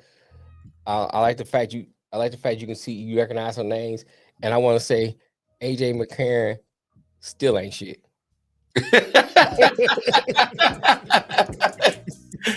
Yeah, I was like, because here's my thing, and there's no diss to none of the players, but you would think, I thought like Pascal Lynch, AJ McCarron would have a better advantage because they play in the NFL. Yeah. You know what I'm saying? And you're not playing with the same level of talent. Yeah. So I thought, hey, they have an advantage. They sucked. The Houston Roughnecks look good. Hines Ward team looked good up until a point until they let them come back on them. Yeah. They missed a lot of field goals. But I do like the 3-point, 2-point, and 1-point thing. I like that. No kicking on the extra points. I like that. I like that. Yeah. I like that. Yeah. Scott said, I like the fact that XFL players in different cities, vice. As in they are in those cities. Yeah, as in those cities, right? USFL. I don't know why USFL has city teams when they don't. But I think that's because that first year they all played in Birmingham because of COVID or something. COVID or something. It was something to a fact. I think when they come back, they're gonna play in them cities. Yeah, and we'll find out in April. So I think that's one thing that's definitely the difference between the XFL and USFL. They're really not competing at the same time. Yeah, they are competing for trying to get football. Yeah, I'm with you on that one, cool. Trying to get their product seen, of course, on the downtime of the NFL. But I don't know. XFL right now. Obviously, we can't give a true synopsis on USFL. Obviously, I think they had a solid first season last year. Mhm. But cool, yeah, because they were able With to COVID practice. and money. That's what it Yeah, was. it was COVID and money. Yeah, but they were able to. These XFL teams were able to practice for at least 5 weeks, and Oh. so you can tell that they were antsy to hit somebody else. You could tell that they were antsy to, compete against somebody that's Mhm. not their teammate. And quite honestly, Not to cut you off, but Scott said it's all in one city again. I wonder why. is I it? mean, yeah, that's like why. They say they played Birmingham because of COVID and money. Then why they playing Birmingham again? I don't know. That's Maybe crazy. I'm gonna look more into that. you know what it is. Maybe they weren't able to secure venues for certain places. Because here's the one thing that I think the XFL, and this is why I think the XFL is going to succeed on Take Three. Okay. Because they got legit backing. Yeah. They got legit money backing it. Mm-hmm. And that's not because first of all, you see the TV deal they got, right? Mm-hmm. They got Disney. They got Disney backing them. Right. like we ain't talking about like just a regular entertainment company, throwing a couple of little grand out there to help you flow. We'll film your stuff because we got cameras already and film crews and all this. No. They got production money. At Disney, the Mickey Mouse is backing them. They're on ABC. They're on ESPN. They're going to be on Fox. They I know have I'm late, but legit backing. where Bones at? Bones had to take care of the kids. Yeah. Bones had to go back to his load management duties, man. So, no, so that's for one. They have legit backing. That has for the entertainment value, as in their viewership. They got a good TV deal. And anytime you got ESPN, it's a Bones Mickey Mouse and Donald Ducks on churches. but Bones him. but Wi-Fi. good TV deal. So that's going to Mhm. be, so they're on networks that everybody's familiar with, going to be seen on. You don't have to search up and down and try to find out where they're going to be playing the games at. You know exactly where they're going to be at. All right. ABC. Yeah, ABC, ESPN. All right. Mhm. So that's to their benefit. And then Yeah. two, the actual financier besides The Rock and his ex-wife, they have a lot of money invested into it where they brought in football people. You saw Hines Ward at coach. That's a good point right there. What's that? What Cool said. That's a good point. And The I was Rock is thinking, a I was kind of thinking promotion the same guy, thing. and they are flooding. Yes, he is, bro. He's literally. I mean, say what you want about Vince McMahon, but Rock learned some stuff from Vince McMahon on how to promote. Yeah, right. We got to be honest about that. He found a way how to promote. So they've been promoting the hell out of it. They said Terrell Owens about to suit up. I wouldn't be surprised. I wouldn't be surprised. It's a way to kind of get your what's the word I want to use? When you got the little itch and you want to play. Yeah. You retire play. You can't play in the NFL, but you probably play in this league. So I see. But here's an interesting thing I was thinking about. Yeah. Going to some of what Cool was saying about Rock being a promotional guy. They promote this thing, it takes off, it gets big. Yeah. It's going. It reminds me of the AFL. When the AFL started taking off and getting big, what the NFL do? They just merged it right into the NFL, and now it's all one league. To be honest, and this is one thing that I think they were honest about, is that there is a lot of partnership that is with the NFL. And so this is why that was my second take on why the XFL is going to succeed, is because they're not trying to compete with the NFL. Dwayne Johnson, Danny Garcia, they're not trying to. Here's my thing though, Lamar. Now I ain't mean to cut you off, but here's my thing though. You may not try to compete, but the fans will make you compete, inadvertently. Yeah. If we start getting big and really start taking off and start making money, and then you start getting more and more advertising dollars coming in, more and more TV spots coming in, all that kind of stuff. You competing indirectly with the NFL. I mean, you may not be able to compete on a level, like, take them down like that, but the NFL see that, and they just try to do like the AFL, merge you right on in, which Well, I hope doesn't happen, because I get like what the fact that for those players who couldn't make it on that level, you still have something you can do to kind of fix that itch of playing. Still decent competition. You're still playing at good still point, at a Scott. higher level than Good point, Scott. college. Yeah. Huh? You No, know I what I'm was, saying? I was saying good point. That Scott just dropped up Oh, there. Yeah. But no, I hear what you're saying, man, yeah. and you're not wrong. Because the NFL at some point they say, yo, anything Yeah, that's that's even cool. if anything is trying to even get a sniff of at our popularity, we got to snuff them out. Gotta I snuff know 'em that's out, how the man. NFL thinks, and I'm with you. But this is what I was saying with they were honest about is not Okay. that the XFL is not trying to compete with the NFL. They've actually been more of a partnership with the NFL because Okay. there's a lot of personalities and people that they're using, like Dean Blandino. He's their officiating guy, head Right. of officiating for the XFL, but he's Mhm. technically an NFL paid person. And Right. so NFL is loaning these people, and they're building that partnership. And there's some former But NFL. isn't Dean Blandino like more like a consultant for the NFL, right? True, he's more like a consultant, but Mm. is more like there's I thought about that too, Scott. there's a few NFL guys that are consulting this XFL thing. You know what I'm Okay. saying? Okay. And I think it's really because it's the partnership between Dwayne The Rock Johnson that's pretty much being this nucleus of partnership between the two leagues in the NFL and XFL. And as long as I think as he's part of it, it'll continue to be that way. And because this is why I'm saying that they're not directly competing with the NFL, obviously because of time. All right.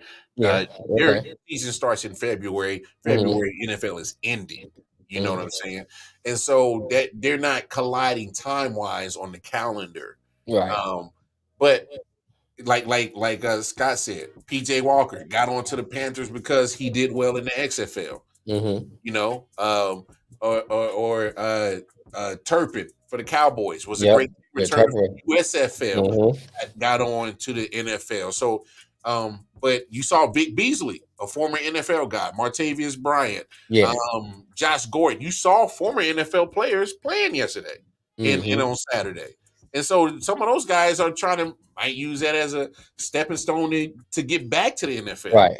Or if not, hell, if they do it right, that could be a place for them to make their own and make it popular, the XFL popular in there. Because there's a lot of things that I like, which is take three that I like about the XFL. I like the Okay. fact that they're making them like you said, I love the no kicking extra points. I love Mhm. that. I like that.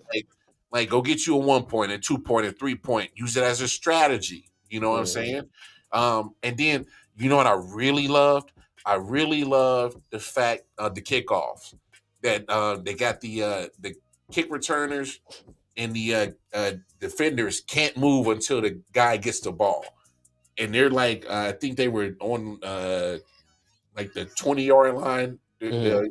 the kick return team, and then the 25 the defenders were, and it promoted it promoted a kick return Mhm. because what do we? You know what I hate with the NFL?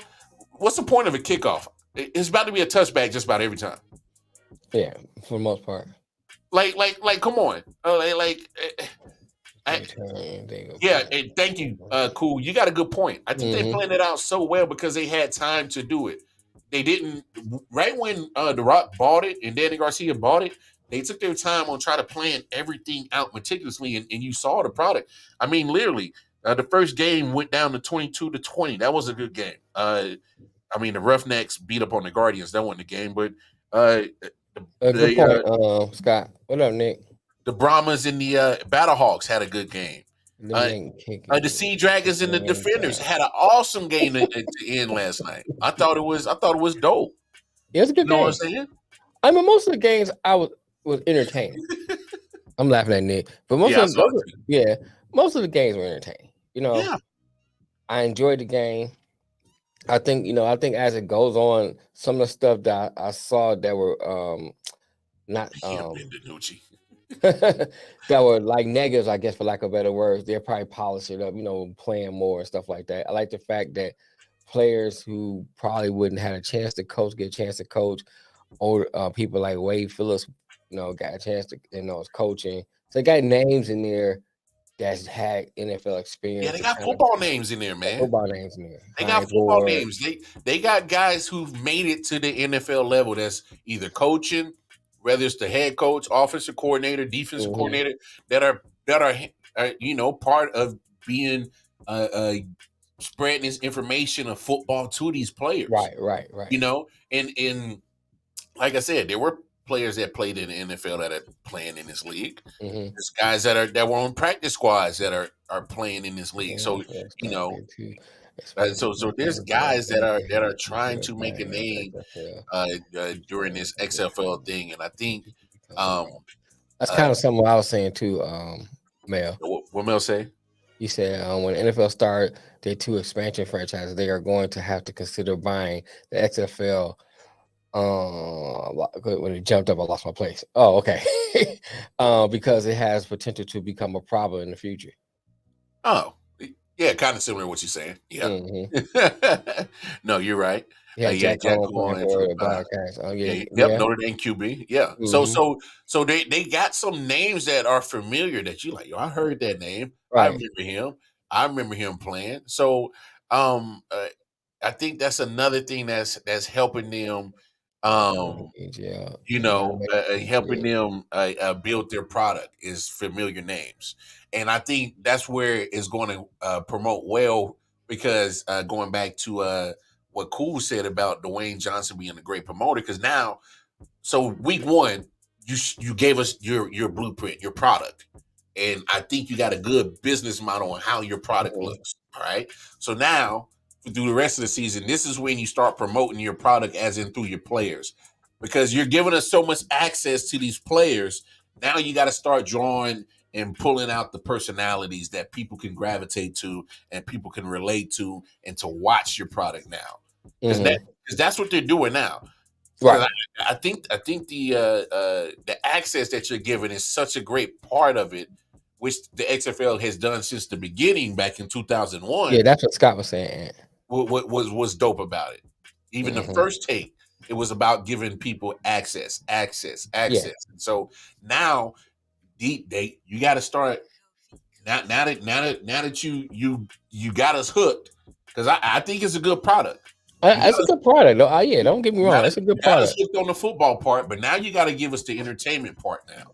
Like, where's your personalities that's going to be the ones that people are going to talk about to tune into?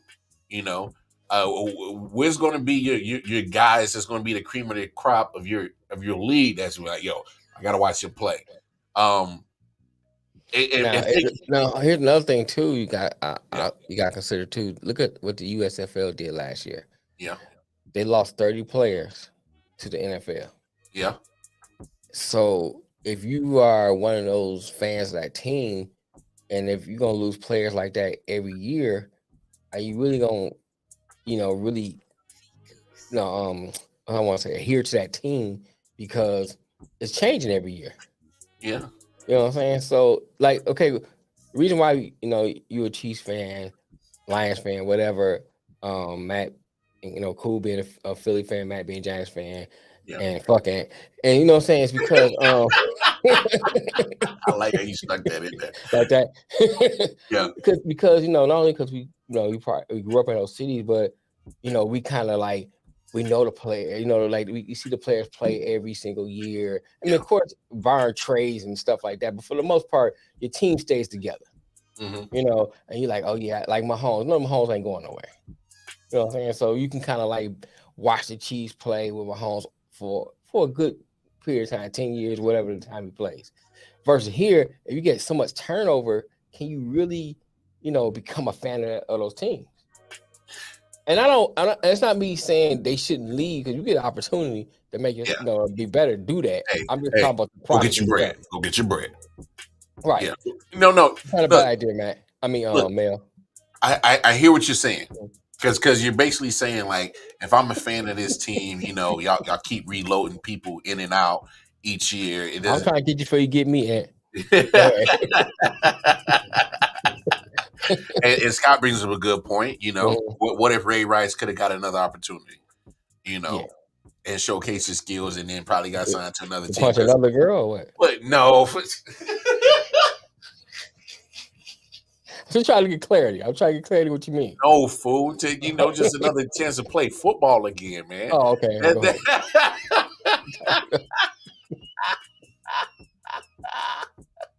I'm gonna say this era fans don't follow teams like they did. Which Mel has a point. You do. Yeah, you got a point. Yeah, you got a point right there. But here's my thought process. Okay. What I'm saying is that yo, you wilding, bro. If he gets another chance, then damn, I guess ghosts are real. Like, I don't think Andrew Luck will come back. For real. I don't think. He seen pictures of him lately. He looks horrible, man. No, he's probably more happier because he's He not happier. Yeah, he ain't get his shit kicked in, but still. But no, but what I'm saying is that I get what you're saying. My only pushback is every year there's players who don't get their shot in the NFL. And there's people that don't get drafted in April. True. All I'm saying is that as much as there are people who's trying to fight to get to the NFL, there's a lot of people that don't make it. And the XFL to me and the USFL should be your next door you should be knocking at if you can't get into the NFL. Right. Obviously, you don't quit on your goal to get to the NFL, but right. But your timing might not be right now to be in the NFL. What's wrong with using the XFL or the USFL as a springboard just to get your name out there? Just to build a resume.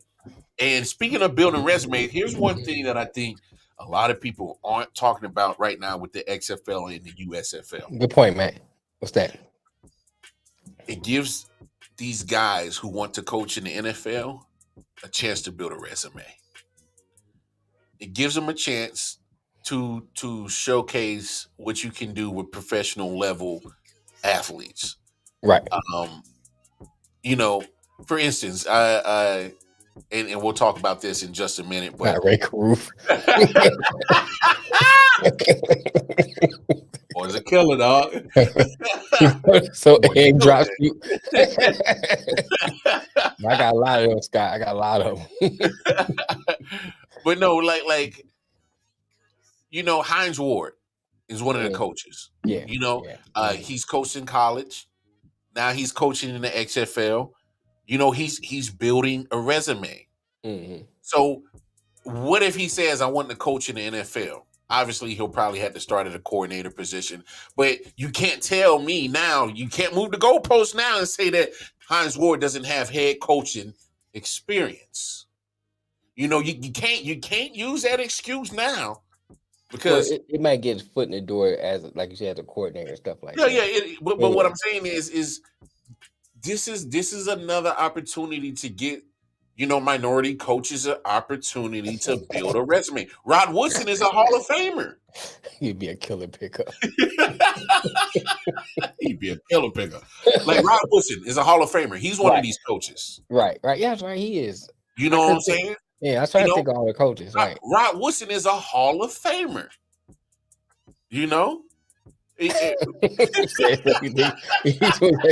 We'll talk about that in just a second, cool. Because that's what's on next on the docket. Dude game. That's a Hines Ward Benner. Hey man, he wouldn't be the first coach to give up a lead. It won't be the last. But it gives Hines Ward, Rod Woodson, names you are familiar with. Mm-hmm.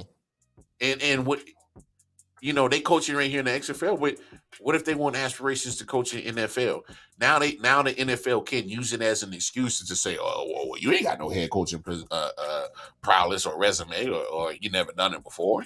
Right. XFL might not be on the level of NFL, but we still got. I mean, I watched the product. Look, man.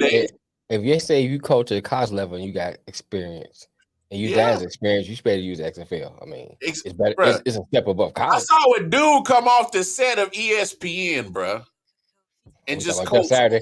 and just coach 10 weeks in the NFL this past season. In 11 weeks.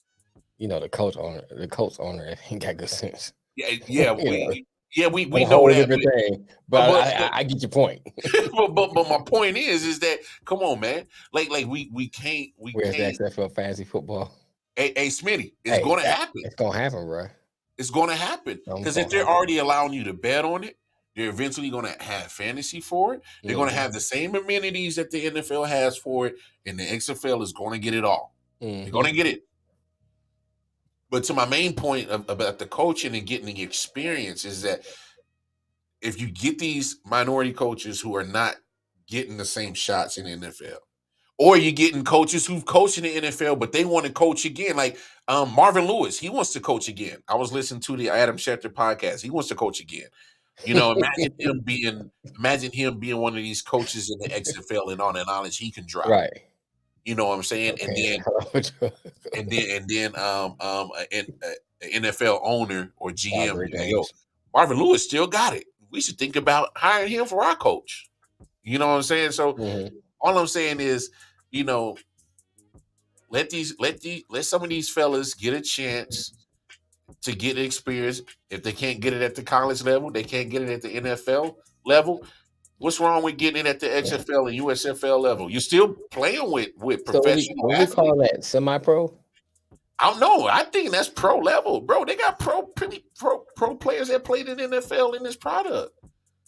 So my thing is, if the XFL is not too good enough, or it ain't big enough for Josh Gordon, it ain't big enough for Vic Beasley, and it ain't big enough for names that we've recognized in the NFL. If it ain't big enough for them, then to me it should be on a professional level. It should be seen as such. They're getting professional financial backing, like NFL. They're getting a professional viewership or put on a stage. They're sharing the same ESPN stage like the NFL. So my thing is, you should. Bishop Sycamore got the same thing they get. I don't mean that. Say the what? Bishop Sycamore was on ESPN. So what that mean?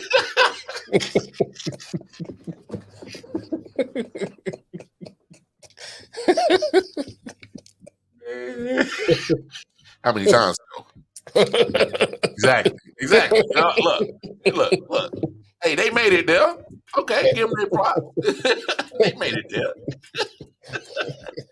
but I mean, look, and really, it really hit me as I was watching these games. I'm like, man, Rod Woodson and Hines Ward could build yourself a resume, man. You really could. Now, you know, it's a hybrid league, college and professional rules. Yeah, I did get that feel. You know what I'm thinking about too? What's that? If you're looking at the backing they got and all the potential they have, where's that lead USFL? USFL got to match what they're doing. And honestly, I think it might go to what Cool was saying. They might have to merge with the XFL and just be one league.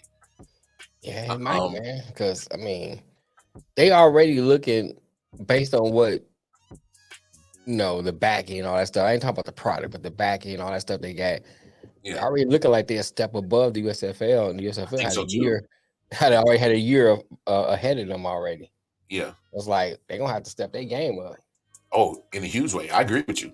USFL is going to have to they're going to have to find the model that XFL went and try to reciprocate it and at least try to because here's one thing that separate themselves to make them different than XFL. Yes, exactly. But right now, I know the USFL has one year on the XFL, but the fact that right now I never could really rock with arena football. I never could, man. That 50-yard line and no out of bounds. They run. It's like roller derby with football. I couldn't. I couldn't get with it. I'd rather watch lingerie football than that, for obvious reasons. Yeah, definitely for obvious reasons. but you know what? I'm gonna say this, and we can kind of like it's a sidebar, but it's kind of on the same subject. The competition wasn't that bad on some of the teams in the Andre football. No. I mean, I was watching for the ass, but I stayed for the football. I was like, that's not too bad. Not too bad. Hey, bro. That's like saying when some of them dudes marry a thick chick, her face is busted. Like, man, I like. You know, I came for the ass, but I stayed for the food. And then Right. wanted to do it. I'd be like, the cameraman be on it though, bro. The cameraman. The cameraman was on it, bro. I'd be looking like, he was hitting the right angles. you get my little rag clean this clear. I want to see it's clear. But I mean, but like overall, I'm with you.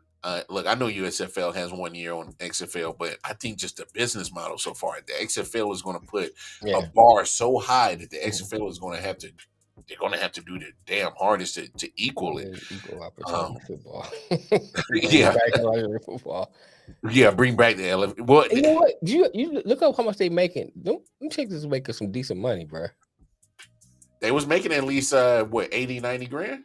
Yeah, they're making some decent money, bro. To me, that's decent money. Shit, near six figures is decent money to me. Yeah, they make it decent. And you look at it compared to the WNBA. Shit, if you ain't a star, if you're not a star of the WNBA, you ain't making no money. Yeah. I mean, you look at Taurasi. Gotta go overseas. Diane Taurasi got a nice little contract, playing, but she won a couple rarity, players man. came out the USFL. Scott DeMontre Turpin played for the Cowboys. Their returning. Right. That was the biggest one. There might have been a couple of players under the radar. I had to do my research and dig deep and see who made it on the roster.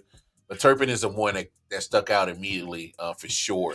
It's like 30 players that left USFL came to NFL this year. And I can't think of it. It's about 30 of them. I saw the little report for it. Yeah.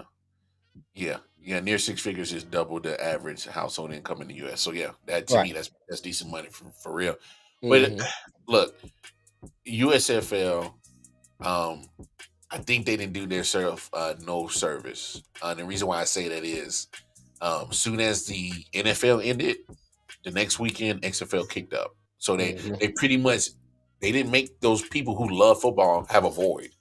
Right. You know what I'm saying? And so to me, the USFL missed the ball, as in they should have been right on the same weekend, should have been competing with the XFL for viewership on who's going to, and they should have made it a secondary football league war, as in who's going to be the dominant league that's not the NFL. You know what I'm saying? And they should have had a pretty much the spring ball ratings war, and who's going to get football ratings while NFL is on a break.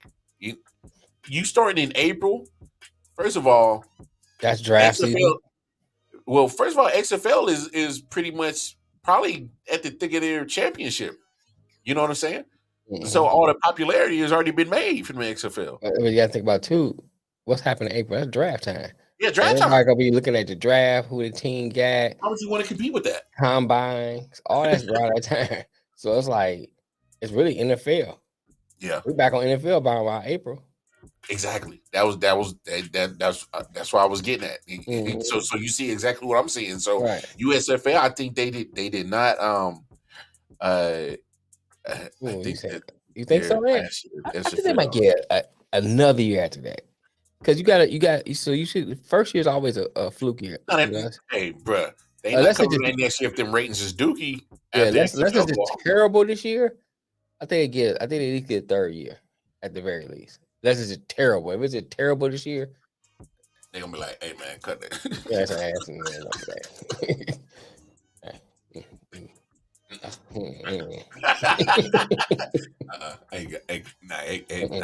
Nah, we fucked up. XFL got us. You use your teeth right now.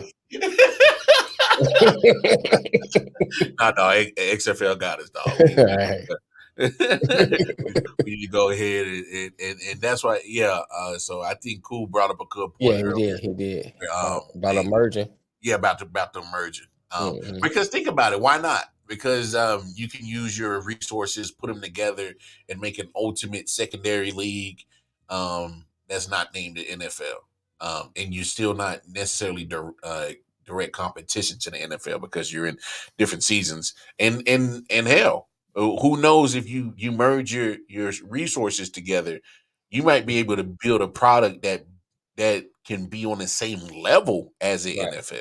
Right. Just just saying, not saying because right now the way that the XFL their business model is set up, I think they're going to be around for a minute. Um, Now is just to see how they can gain their popularity. How they can attract certain names. You Mm-hmm. know, maybe certain players in the NFL who are getting faded out, who you know aren't probably won't get another shot in the NFL, or hell, or you trying to get your career started, but you can't get it in the NFL. Right. Use it as the XFL. We'll see, we'll see. But the Like you point said, that brought me to the point that brought me to the part of the XFL was because of the one Eric Bieniemy. Uh, he finally gets out. It's not a head coaching job, but he is headed to DC. He will now take over as the offensive coordinator for the Washington Commanders, and I want. it's Is a it 8 linear games move. next season? Matt asked how What many an games is XFL. it? I know it's 8. It's like 8 to 10 in USFL. I can't remember how much I'm about to XFL. look it up. XFL. They have 10 weeks, so Yeah, April. 10 games. The semifinals should be the late April. The championship game is going to be in early May. So you're looking at a 3-month time frame. Right, but but go ahead with your EB. Yeah. So Eric Bieniemy gets your job, but it's not a head coaching job. Uh, what do you think of this move, man? Because it's a It's still linear more. move. It's still baffling me. And, you called it out for it's still baffling to me because it's like why why you leaving now and then you leaving to do the same job in another spot. Why? You know what I'm saying? That I'm still like, why? Yeah. You already basically doing that. Now that this may be telling maybe he wants more responsibility, not getting KC. Maybe that's why. But then at the same time, that was keeping him from getting head coaching jobs. I don't know. It's still like it's still part of the story I want to know. You know what I'm saying? It's like some of the stuff is just not adding up to me. No, I'm with you. Yeah, there's a lot of things about it that's just not adding up because, Yeah, I hear you, a and guy leaving to prove itself. But here's my thing. needed it Doug Peterson, needed it Matt Nagy Yeah, under Andy Reid. They look. they got jobs. So why he can't get a head coaching job? And why do he have to leave, do the same job somewhere else to Yeah, prove himself? So exactly. it's got to be more to that story that we don't know. It's got Thank to you. be. Thank you. Okay. Okay. It's like why am For I why me, am I why am I leaving Chick-fil-A in Raleigh to go to Chick-fil-A in Apex to do the same job? I live in Apex. You know what I'm saying? I live in It's more Apex. convenient for me to be You know over what I'm here. saying? Why am I leaving to do the same job? I'm making the same money basically. Yeah. I'm doing the same job. Why am I leaving to do the same job? I don't understand it. It's a lateral move. I see It's he's going to conference to show up that he can rebuild and make a quality product. Yeah, but will he get this? He's still not gonna get the recognition he wants because the recognition can go to the head coach. no. In this situation, I think he will get the recognition. You know why? Mm-hmm. Because Ron Rivera is a defensive coach, Yeah, and he's an offensive coordinator, and so they're right. going to look at Well, him and be let me like, say this. I don't mean he's not gonna get any, and he's not gonna get any recognition, but he's yeah, not gonna get the recognition that he wants because the head coach gonna get majority of that. They might say, "Hey, look, the enemy was at Kansas City. They had a good offense. Came over here. Now the Commanders has a good offense. Maybe it's EB, but it still got to be something there that he's not getting a head coach. You know what I'm saying? I think it's something we not seeing. No, he's getting the assistant coaching title and more money. Yeah. Which he'll get more money than he was in Kansas City. He get a more, I guess,